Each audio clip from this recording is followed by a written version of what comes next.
أما بعد فأعوذ بالله من الشيطان الرجيم. بسم الله الرحمن الرحيم. قال الله تعالى شأن حبيبه مخبرا وأميرا: إن الله وملائكته يصلون على النبي يا أيها الذين آمنوا صلوا عليه وسلموا تسليما. آمنت بالله صدق الله العظيم. فهي الصلاة والسلام عليك يا سيدي يا رسول الله. الصلاة والسلام عليك يا سيدي يا حبيب الله. الصلاة والسلام عليك يا سيدي يا نبي الله وعلى آلك وأصحابك يا نور الله.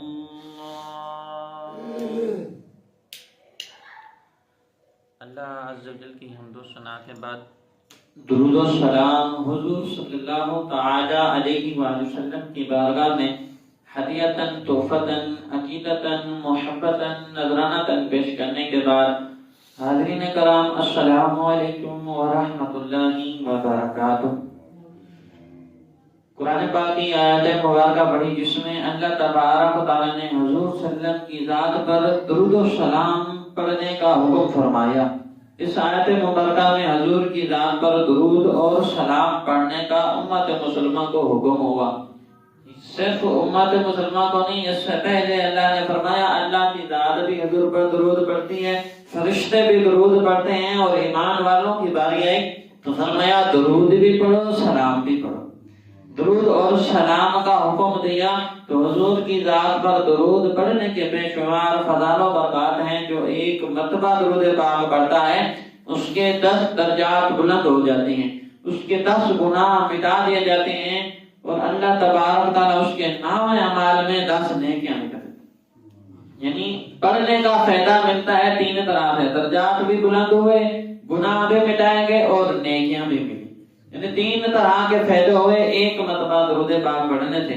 علماء کرام نے لکھا ہے کہ 6 کام ایسے ہیں جن میں جلد بازی کرنی چاہیے، ان کو جلدی کرنے کا حکم ہے کہ ان میں تاخیر نہیں کرنی چاہیے، ورنہ کئی کام ایسے ہوتے ہیں کہ ان میں جلد بازی کرنا شیطان کا کام ہوتا ہے، یعنی جلد بازی شیطانی عمل ہے۔ لیکن یہ 6 کام علماء کرام نے لکھا ہے کہ ان میں جلدی کرنے کا حکم ہے، اس میں تاخیر کرنا گناہ ہے۔ اب وہ 6 کام کون کون سے ہیں؟ سب سے پہلا یہ ہے کہ جب نماز کا وقت ہو جائے کہ نماز وقت پر ادا کیجیے۔ دوسرا یہ ہے کہ مہمان گھر میں آ جائے تو جلدی ہی اس کی مہمان نوازی کی جائے، اس کو مہمان نوازی میں انتظار نہ کرانا پڑے کہ وہ بیٹھا رہے، اس کی مہمان نوازی آئے وہ دوپہر کو اور ہم مہمان نوازی رات کو کریں تو یہ ٹھیک نہیں ہے۔ اس کی مہمان نوازی کرنے میں جلدی کا حکم ہے۔ فرمایا اگر فوتگی ہو جائے، میت ہو جائے تو اس کو کفن دفنانے میں جلدی کریں، یہ تیسرا حکم۔ چوتھا حکم یہ ہے کہ بچی گھر میں جوان ہو جائے تو اس کی شادی کرنے میں جلدی کریں۔ 4 طرح کے یہ حکم، اور 5واں حکم یہ ہے کہ اگر کسی سے قرض لیں تو اس کو ادا کرنے میں جلدی کریں۔ اور آخری جو 6واں حکم ہے اس میں اللہ تبارک و تعالیٰ نے اور علماء کرام نے فرمایا کہ اس کو اب جو آخری حکم کیا ہے کہ اب وہ یہ ہے کہ ہر بندے سے ہو جاتی ہے خطا، ہر بندہ گناہ کر لیتا ہے، اللہ تبارک و تعالیٰ کی بارگاہ میں بھی نافرمانی کر دیتا ہے، بندے کی بارگاہ میں بندے سے بھی نافرمانی کر لیتا ہے۔ فرمایا یہ جو خطا ہے یہ خطا ہو جائے تو معافی مانگنے میں جلدی کرے اللہ سے اور بندوں سے۔ اگر گناہ کیا ہے جس پر رب ناراض ہے تو فوراً اللہ کی بارگاہ میں توبہ کرے، اور بندے کے ساتھ اس کی دل آزاری کی ہے، اس کے ساتھ کچھ نہ کچھ معاملہ کیا جس سے بندے کا دل دکھا یا ظلم کیا تو اس سے معافی مانگنے میں جلدی کریں۔ اب یہ 6 کام اس طرح کے ہیں، لیکن علمیہ یہ ہے کہ ہم ان کو دیر سے کرتے ہیں۔ جلدی نہیں ہوتے ہیں، اس میں دیر ہو جاتی ہے۔ اب نماز کا وقت ہو جائے تو جب ختم ہونے والا، اولا تو پڑھنے والے بھی بہت کم ہیں، الا ماشاءاللہ پڑھتے ہی نہیں، اور جو پڑھتے ہیں وہ بھی بہت کم لیٹ میں۔ اب جیسے آج جمعہ ہے، جمعہ کی نماز پڑھنے آنی ہے لوگوں نے، اس کو بھی رسمن اور رواجن بنا دیا ہم نے، رسم اور رواجی، اس کو بھی مکمل اور صحیح طریقے سے ادا نہیں کرتے اکثر لوگ۔ یعنی جب خطبے کے اعلان ہوگی اس وقت آئیں گے، جبکہ اللہ کا قرآن فرماتا ہے کہ جب جمعہ کی پہلی اذان ہو جائے اس وقت کاروبار ہی بند کر دو، کاروبار ہی بند کر دو، جمعہ کی تیاری شروع کر لو جیسے پہلی اذان ہو۔ ہمارے یہاں دوسری اذان میں کاروبار بند ہوتا ہے، جب خطبے کی اذان ہو اس وقت کاروبار بند ہوتے ہیں، پھر بعد میں کیا ہوتا ہے، لاکھوں روپے آتے ہیں، پھر آنے میں دیر کرتے ہیں، جانے میں کوئی دیر نہیں لگتی، پھر ادھر سے آئے تو پھر ادھر گئے، کوئی پتہ ہی نہیں چلتا۔ پھر یہی حالات ہوتے ہیں، قاری صاحب جی، حضرت صاحب جی، علامہ صاحب جی دعا کرتے ہیں حالات ٹھیک ہو جائیں، بہت پریشان ہیں، حالات ٹھیک ہو جائیں۔ اور ہم نے حالات ٹھیک کرنے والے کام کیے کون سے ہیں جو حالات ٹھیک ہوں؟ ہم نے ہر کام حالات بگاڑنے والے کیے ہوئے ہیں۔ بہرحال نماز کو وقت پر ادا کرنے کا حکم ہے کہ جیسے نماز کا وقت ہو جائے پابندی کے ساتھ ادا کریں۔ اور مہمان نوازی، مہمان بنے یا میزبان بنے، اس کے بھی اصول ہیں۔ اب جب مہمان آ گیا اس کے بارے میں حضور صلی اللہ علیہ وسلم نے فرمایا اس کی مہمان نوازی کرو، اگر جو تمہارے گھر میں کچھ نہیں ہے کسی سے ادھار لے کر اس کی مہمان نوازی کرو۔ جب آتا ہے تو گھر میں رحمت لے کر آتا ہے، جب مہمان گھر میں آتا ہے تو رب کی رحمت لے کر آتا ہے۔ فرمایا اگر تمہارے پاس کچھ بھی نہیں ہے تو کسی سے ادھار لے کر اس کی مہمان نوازی کرو، ورنہ جتنا ہو سکے اس کی کم از کم ضرور مہمان نوازی کرو۔ اب یہ نہیں ہے کہ اس کے لیے اعلیٰ درجے کے کھانے پکائے جائیں، اعلیٰ طعام بنائے جائیں، بہت بہت مہنگے کھانے لگا لیے جائیں۔ اور آج کل بیماریوں کا رواج بھی بہت ہے، یعنی ہمارے پاس مہمان آیا، اب وہ شوگر کا مریض ہے، ہم نے سارا اس کے سامنے میٹھا رکھ دیا، اب وہ کہے گا مجھے تو شوگر ہے، مجھے شوگر ہے، یہاں پر نمکین رکھ دیا، کہے گا جی میں تو بلڈ پریشر کا مریض ہوں۔ یہ بھی پہلے معلوم کر لینا چاہیے، آج کل حالات مختصر ہو گئے نا۔ بہرحال بندے کے مزاج کے مطابق جو سامنے والا ہے اس کی مہمان نوازی کیجیے، اور جب میزبان بنے تو اس کا ادب احترام اور ہر لحاظ سے اس کی مہمان نوازی کریں۔ اور جب آپ خود مہمان بن کر جائیں کسی کے گھر میں، یہ حکم ہے، جب کسی کے گھر میں جائیں نا، عموماً کچھ لوگوں کی عادت ہوتی ہے باتوں میں ایسے کہہ دیتے ہیں فلانا کھانا بھی آ جائے، فلانی چیز بھی آ جائے، فلانا ڈش بھی آ جائے، یہ جی میرے بچے کو پسند ہے، فرمائشیں ڈال دیتے ہیں، وہ مہمان بن کر گیا یا ہوٹل پر گیا ہے۔ بعض اوقات یہ حالات چل رہے ہوتے ہیں، ہم مہمان بن کر جائیں تو وہاں حالات یہ الگ ہوتے ہیں کہ گویا ہم ہوٹل پر آ گئے ہیں، جی میرے بچے کو یہ پسند ہے اس کے لیے یہ بنا دیں، میرے بچے کو اس کو یہ پسند ہے یہ بنا دیں، میرے لیے یہ پسند ہے یہ بنا دیں، میں یہ کروں گا میں وہ کروں گا، مجھے یہ چاہیے مجھے وہ چاہیے، یعنی ہوٹل پر گئے ہیں، اور بیچارہ وہ پریشان ہو جاتا ہے، وہ آزمائش میں آ جاتا ہے۔ ایسا بھی نہیں کرنا چاہیے۔ اور اس کے بعد جب وہ جس طرح سے بھی ہو کر مہمان نوازی ہماری کرے، اب اس کی مہمان نوازی پر دعا کریں، اس کے لیے دعا کریں، آپ کا شکریہ، آپ نے جو کچھ کیا اللہ آپ کو برکتیں دیں۔ لیکن ہمارے یہاں علم یہ ہے کہ نقص نکال رہے ہوتے ہیں، جی مرغی کا سالن میں نمک کم تھا، چائے تو پھیکی تھی، فلاں میں کمی تھی، فلاں یہ تھا، فلاں وہ تھا، یعنی کہ اس نے ایک خدمت کی، ہم نے اس پر آرڈر چلائے، حکم چلائے، اور بعد میں جب جانے لگے تو بیچارے کا دل ہی دکھا دیا۔ یہ نہیں کرنا چاہیے۔ حضور صلی اللہ علیہ وسلم نے فرمایا کھانے میں آیا بنا نکالو۔ اگر کوئی بندہ کھانا بیچ جائے، اگر گھر میں بھی ہے بیوی بنا کر سامنے رکھیں، تو اس وقت علماء کرام نے ایک نکتہ لکھا ہے کہ اگر بیوی نے کھانا رکھا اور کھانے آئے ہو تو نمک بھی مانگ لیا نا تو اس کا دل دکھے گا، کہ اتنا سارا دن محنت کے ساتھ بنایا پھر بھی نمک کم ہو گیا، فرمایا آپ نہ نکالیں کھانے میں، اگر پسند نہیں آتا پھر تھوڑا سا کھا کر ہاتھ اٹھا لیں، اپنے ہاتھ روک لیں، یعنی آپ نہ نکالیں کہ جس نے بنایا ہے، جس نے دیا ہے، جس نے پیش کیا، جس نے خدمت کی، تاکہ اس کی دل آزاری نہ ہو، اس کا دل نہ دکھے، اس کا دل نہ دکھائیں، اس کا دل جیتیں۔ جب بھی کسی کے گھر مہمان بن کر جائیں تو میزبان کا دل دکھانے کی بجائے دل جیتنے کی کوشش کریں، یہ حکم ہے۔ ہمارے ہاں دل جیتا ہوا بھی دل دکھا دیتے ہیں، ہمارے یہاں رواج ہی ہو رہے۔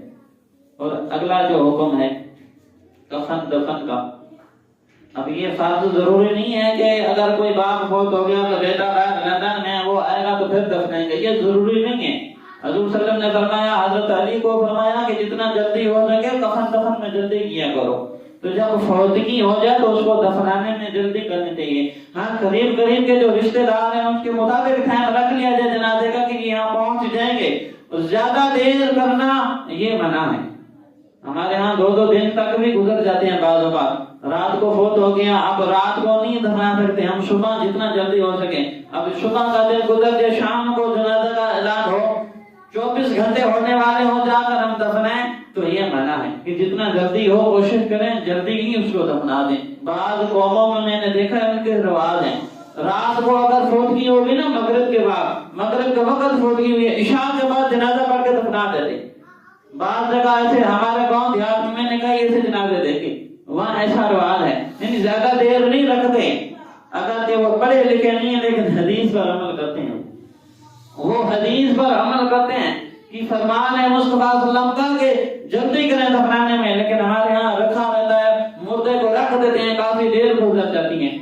اتنا مناسب حساب سے رکھیں کہ اگر اس کے رشتہ دار دور ہیں وہ جلدی پہنچ جائیں اور ان کو جلدی اطلاع ملے، اور اگر ہم خود دور ہیں ہماری انتظار میں جنازہ رکھا تو ہمیں جلدی آنا چاہیے، جلدی پہنچنا چاہیے۔ یعنی کہ اب فوتگی ہو گئی، کراچی سے بندہ آ رہا ہے تو اس کو لیے حکم ہے کہ وہ ایسا انتظام کرے کہ جلدی پہنچ جائے۔ اب وہ بیٹھ گیا پاکستان کی شہر پر، جس نے 24 گھنٹے لگانے ہیں پہنچانے میں، ٹرین پر بیٹھ گیا تو اب اس کو پتا ہے کہ پہنچنی دیر ہے، تو وہ اس کی غلطی ہے، وہ کوشش کرے کہ جلدی انتظام کرے جو سواری جلدی پہنچا دے، جو دیر پہنچ جائے اس پر نہ آئے، اس کے لیے حکم ہے، تاکہ ان کو انتظار زیادہ نہ کرنا پڑے، جس وقت پر جنازہ ہو اسی وقت پر ادا کر دیا جائے۔ اور آگے ہے شادی، بیٹی کی شادی۔ ہمارے ہاں بچیوں کے سروں کے بال سفید ہو جاتے ہیں، ابھی بھی بیٹھی۔ ہمارے یہاں علمیہ یہ ہے کہ رشتہ داروں نے منہ موڑ لیے، جی ہم آؤٹ کیش میں اپنی برادری سے شادی کرتے نہیں، یہ رواج ہے، ایسا نہیں۔ جی ہمارے ہاں جو آگے بچہ آیا ہم اس کو دیکھیں گے کاروبار کیسا کرتا ہے، کاروبار اس کا کیسا ہے، پہلے اس کا کاروبار دیکھا جاتا ہے، بینک بیلنس دیکھا جاتا ہے، کوٹھی بنگلے دیکھے جاتے ہیں، شریعت نہیں دیکھی جاتی۔ جب کاروبار والا ہم دیکھتے ہیں کہ کاروبار والا ڈھونڈیں اس کو دیں ہم بچی، جو امیر ہے اس کو دیں بچی، اور جب جا کر وہاں ذلیل ہو تو یہ بچی کی رخصتی نہیں ہے، بچی کو بیچا جا رہا ہے۔ اس جگہ دیں جہاں شریعت ہو، اس جگہ نہ دیں کہ جہاں دولت ہو۔ میں یہ نہیں کہتا کہ امیروں کو رشتے دیں ہی نہ، لیکن ان میں شریعت ہے تو دیں۔ جب شریعت کی وہ پاسداری ہی نہیں کرتے اور آپ نے بچی دے دی، اب امیروں کا کوئی کیا بگاڑ لیتا ہے، الٹا آپ پھنس جائیں گے، اس کی زندگی تباہ ہو گئی۔ لالچ تو یہ تھی نا میری بچی وہاں ہے جو عزت کے ساتھ زندگی گزارے گی، بینک بیلنس بھی اچھا ہے، کاروبار بھی بہت بڑا ہے، کوٹھی بنگلے ہیں اس کے۔ اب جب وہ اس کو عزت ہی نہ دے تو پھر آپ نے اپنی بچی کو خود ہی مار دیا، وہاں آپ نے شادی نہیں کی، اس نے اس کو بھیج دیا۔ شریعت دیکھیں۔ اور ہمارے یہاں ایک یہ ہوتا ہے کہ جس کے گھر میں بچی پیدا ہو نا تو اس کی ساری خوشی چلی جاتی ہے، وہ مایوس ہو جاتے ہیں۔ بیٹا پیدا ہو جاتا اچھی بات، یہ تو بیٹی آ گئی، بعض لوگ قتل بھی کر دیتے ہیں۔ اور اس نبی کی کیا شان ہے، چوتھی بیٹی پیدا ہوئی تو فرشتے مبارک دینے آ گئے۔ حضرت فاطمہ زہرا کی ولادت ہوئی تو فرشتے مبارک دینے آئے۔ جب حضور صلی اللہ علیہ وسلم نے حضرت فاطمہ زہرا کا نکاح کیا تو حضرت علی سے کیا، اور اس وقت امیر کبیر صحابہ کرام تھے، صدیق اکبر بھی تھے، بڑے امیر تھے، عمر فاروق اعظم بھی بڑے امیر تھے، عثمان غنی بھی بڑے امیر تھے، اور اس وقت عثمان غنی اتنے امیر تھے جب بھی کوئی معاملہ بھیج جاتا سب سے پہلے حضور صلی اللہ علیہ وسلم عثمان غنی کو بلاتے، فرماتے یہ مسلمانوں کی خدمت کے لیے حاجت بڑھ گئی ہے، اتنی رقم تم دے سکتے ہو، تو حضور نے اس کو بھی رشتہ نہیں دیا۔ تو سارے صحابہ کرام، عثمان غنی، ابو بکر صدیق اور امیر المومنین عمر فاروق اعظم، سارے حضرت علی کے پاس آئے کہ ہم حضور کے پاس گئے تھے، ہمیں حضور نے نہیں دیا رشتہ، لگتا ہے وہ رشتہ تمہارے لیے ہے، تم جا کر مانگو۔ تو حضرت علی المرتضی اس وقت آپ کے پاس حق مہر دینے کے لیے کچھ نہیں تھا، حضور کی خدمت میں آیا تو حضور نے فرمایا کیا ہے تمہارے پاس؟ کہا کہ ایک تلوار ہے، ایک زرہ ہے، تلوار ہے اور زرہ ہے، فرمایا زرہ کو بیچ دو۔ تو فاطمہ کا حق میں ادا کرو. بہر آئے تو پھر وہ جو یار تھے جنہوں نے بھیجا وہ ملے بنا کیا بنا بتاؤ.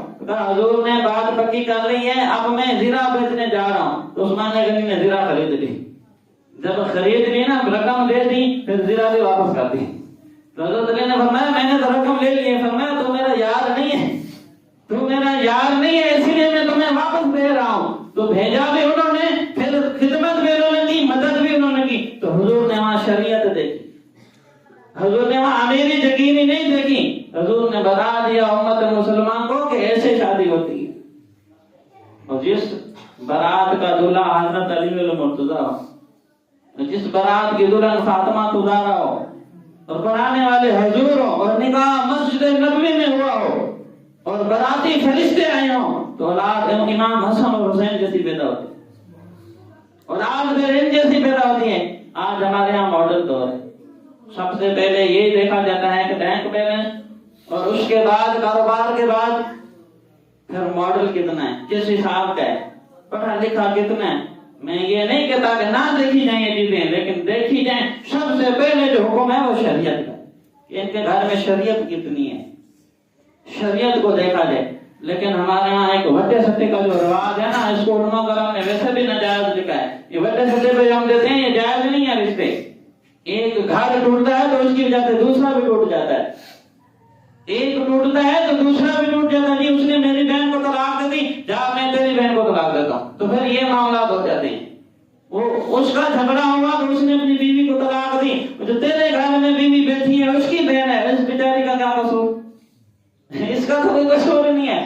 جذبات میں آ کر، بدلے میں آ کر اس نے جی میری بہن کو کیوں طلاق دی؟ جب میری بہن کو طلاق ہوگی تو اس کی بہن کو بھی طلاق. یہ سب سے بڑی جہالت ہے، عقل مندی غیرت مندی نہیں ہے یہ. تو اس لحاظ سے اس حساب سے علماء کرام نے یہ وٹے سٹے کا رواج نہیں، اس کو جائز قرار ہی نہیں دیا، ناجائز ہے یہ. کیونکہ جہالت کی انتہا ہو جاتی ہے کہ ایک گھر ٹوٹتا ہے تو پھر دوسرا ٹوٹ جاتا ہے. یہ لازمی نہیں ہے کہ میری برادری نے چھوڑ دیا کہ میں اب کسی اور برادری میں نہ دوں. نہیں، ایسا بھی نہیں ہے. یہ تمہارے لیے ذمہ داری ہے اپنی بچیوں کی شادی کریں. حضور کی خدمت میں ایک عورت آئی تو اس نے شکایت لگائی اپنے باپ کی. شکایت کیا لگائی؟ یا رسول اللہ یہ میری شادی نہیں کرا تھا. حیرانی والی بات ہے کہ عورت کیوں آ رہی ہے حضور کے پاس کہ میری شادی نہیں کرا تھا؟ وجہ کیا تھی؟ کہتی ہے میں گھر میں ہوں، ساری عورتیں مجھے تانے دیتی ہیں، میرا گھر میں رہنا محال ہے، ہر طرح سے مجھے تانے سننے پڑتے ہیں، اور میری شادی نہیں کراتا. حضور نے فرمایا جلدی کر اس کے انتظام، جلدی کر اس کی شادی کا انتظام کر. ہمارے ہاں بچیوں کو بولنے بھی نہیں دیا جاتا، بولنے بھی نہیں دیا جاتا ان کو. اس کی بھی رضا پوچھ لیں کہ اس کی رضا کہاں ہے. اور ہمارے یہاں جب شادی طے ہوتی ہے، اسلام کا شرعی قاعدہ یہ ہے کہ جس دن رخصتی رکھے نا وہ عورت سے پوچھ کر رکھے. جن کو مسئلہ سمجھ آ گئی ہو بات، عورت سے پوچھ کر رکھیں. ہمارے یہاں رشتہ کون طے کرتا ہے؟ وہ رخصتی کی تاریخ چاچا طے کر رہے، دادا طے کر رہے، پھوپھی طے کر رہی ہے، خالہ طے کر رہی ہے. عورت کا حکم ہے اس سے رخصتی پوچھیں کہ کس دن رخصتی رکھیں، اس سے پوچھیں جس کی رخصتی ہے، یہ حکم ہے. لیکن ہمارے یہاں علم ہی الگ ہوتا ہے. یعنی کہ بیٹی کو بوجھ سمجھا جا رہا ہے، اس کو بوجھ سمجھا جا رہا ہے. یعنی بیٹے کے لیے حقوق ہیں، اس کے لیے ساری آرائشیں ہیں، جتنی خوشیاں، جتنی عزتیں، جتنے مقام بچے کو دیے جاتے ہیں لڑکی کو نہیں دیے جاتے اتنے. وہ بھی تیری اولاد ہے، یہ بھی تیری اولاد ہے. دونوں کے ساتھ معاملات اچھے رکھے گا، کل قیامت کے دن دونوں کی وجہ سے سرخرو ہوگا. اگر ایک کے ساتھ معاملات اچھے ہیں دوسرے کے ساتھ نہیں تو یہی اولاد گریبان پکڑے گی. اگر اولاد گناہ کرتی ہے تو کل قیامت کے دن گریبان پکڑے گی. رب کی بارگاہ میں کہے گی کہ میرے گناہوں کی وجہ میرا باپ ہے، کبھی اس نے روکا ہی نہیں مجھے گناہ سے، کبھی اس نے مجھے سمجھایا ہی نہیں کہ میں گناہ کرتی تھی، مجھے کبھی ڈانٹا ہی نہیں. اس نے کبھی ڈانٹا ہی نہیں، مجھے روکا ہی نہیں گناہوں سے. تو بعض اوقات اس وجہ سے بھی بندہ پکڑا جائے گا. اور قرض دینے والی بات، جب قرض کی باری آئے نا، ہم قرض لینے جائیں تو بڑی ان کی عزت ادب کے ساتھ، تنظیم کے ساتھ جا کر اور فقط کرتے ہیں. جی ہمیں قرض دے دیں حضرت صاحب، چودھری صاحب، ریاض صاحب، وڈیرا صاحب، ہم آپ کے پاس آئے ہیں، آپ کے علاوہ کوئی ہے نہیں جو ہمارا کام کرتے، ہمیں قرض دے دیں. اب وہ بڑی محبت کے ساتھ جب روسی کے ساتھ اسے قرض لے لیا، اب جب دینے کی باری ہے تو صبح دے دیں گے، کل دے دیں گے، پرسوں دے دیں گے، کہیں چلے جا رہے ہیں کیا؟ اب وہ قرض لینے والا بیچارہ فقیر بن کر پھر رہا ہوتا ہے، ایک دے کر احسان کیا، لینے کے لیے بیچارے کو پھر ہیلے بہانے ڈھونڈنے پڑتے ہیں، لے کر بھول جاتے ہیں، اور قرض جب لیں تو واپسی پر ادا کریں۔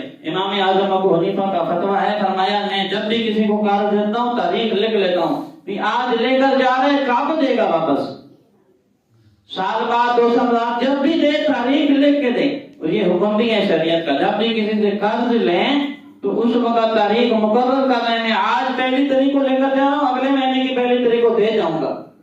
اور حکم یہی ہے کہ جس سے لے آئے ہو اب وہ فون نہ کرے، وہ پیچھے نہ بھاگے، تم لے آئے ہو تم اسے دے دو، اس کا احسان تھا، اس نے تیری خدمت کی، تیرا حق بنتا ہے وقت پر اس کی امانت ادا کر۔ یہ امانت میں پھر خیانت ہو جاتی ہے، امانت میں خیانت کر جاتے ہیں لوگ، پھر اس سے رہ جاتے ہیں۔ اور آخری بات کہ جب خطا ہو جائے، غلطی ہو جائے تو معافی مانگنے میں جلدی کریں۔ ہمارے یہاں جی مجھ سے صرف خطا تھوڑی ہوئی، اس نے تو بولا ہے نا، وہ آ کر معافی مانگے گا تو پھر معاف کروں گا میں کیوں جاؤں معافی مانگنے؟ چودھری بن جاتے ہیں نا ہم، رئیس بن جاتے ہیں، اس وقت ہماری عزت بہت زیادہ ہو جاتی ہے، ہماری ٹوپیاں پگڑیاں سیدھی ہو جاتی ہیں، جی میں جاؤں، میری شان ہے میں اس سے معافی مانگنے جاؤں، وہ آئے گا تو پھر میں سوچوں گا کہ اس کو معاف کروں یا نہ کروں، اس نے بھلے 1 گالی دی ہو، اس نے بھلے 10 گالی دی ہو۔ حضور نے فرمایا اگر 2 بندے لڑ رہے ہوں اور ان میں سے ایک قتل ہو جائے، فرمایا دونوں دوزخی ہیں، دونوں دوزخی ہیں۔ صحابہ کرام نے کہا یا رسول اللہ وہ تو ایک قتل ہو گیا، مقتول بن گیا، جس نے قتل کیا سمجھ تو آتی ہے کہ وہ گنہگار ہے، اس کو سزا ملے، لیکن جو قتل ہو گیا وہ بھی دوزخی۔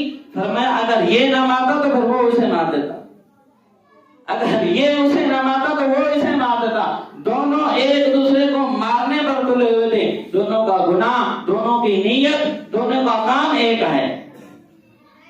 تو ہمارے یہاں کیا ہوتا ہے، لڑائی میں جب لڑائی ہوتی ہے یعنی تالی ایک ہاتھ سے نہیں بجتی، خطا دونوں طرف سے بھی ہوتی ہے، گالی ادھر سے آئی ہے تو ادھر سے بھی آئی ہے، تو دونوں میں کیا فرق رہ گیا؟ فرمایا جب خطا ہو جائے تو معافی مانگنے میں جلدی کریں، گناہ کیا ہے تو رب سے، رب کی رضا کے لیے رب کی بارگاہ میں آ کر جھکیں، رب سے توبہ استغفار کریں، اور اگر بندے کا دل دکھایا ہے تو اس سے معافی مانگے۔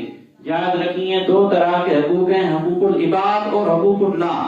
حقوق اللہ جو اللہ کے حقوق ہیں، اگر رب چاہے تو بخش دے، وہ غفور الرحیم ہے، لیکن حقوق العباد یہ بڑے خطرناک ہیں، جب تک بندہ معاف نہیں کرے گا یہ قیامت تک معاف نہیں ہوں۔